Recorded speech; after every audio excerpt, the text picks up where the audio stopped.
لله والصلاة والسلام على أشرف خلق الله محمد رسول الله صلى الله عليه وسلم. فقد جاء في الحديث الصحيح: وإن العلماء ورثة الأنبياء، وإن الأنبياء لم يورثوا دينارا ولا درهما، ورثوا العلم، فمن أخذه أخذ بحظ وافر. ولقد جعل الله العلماء وأهل العلم ورثة للأنبياء، ومن خاصة أهل العلم أهل القرآن ومقرئو القرآن، فإنهم أهل الله وخاصته. ومن نعم الله علينا أن سخر لنا شيوخا يقرئون الناس القرآن ويعلمونهم أحكام تلاوته.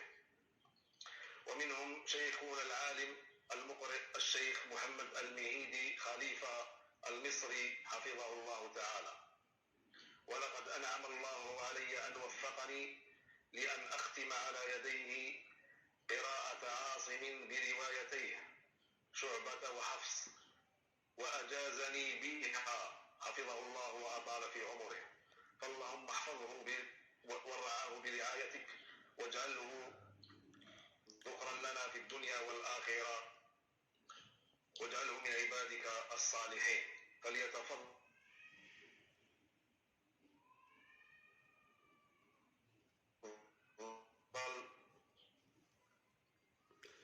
الحمد لله رب العالمين، والصلاة والسلام على أشرف المرسلين محمد عليه أفضل الصلاة والتسليم.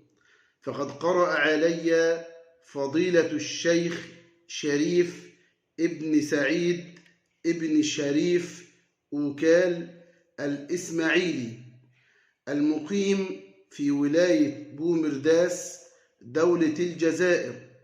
وقد شمر عن ساعديه وأقبل بكليته، وقرأ علي القرآن الكريم ختمة كاملة من أوله إلى آخره بقراءة عاصم الكوفي براوييه شعبة وحفص من طريق الشاطبية.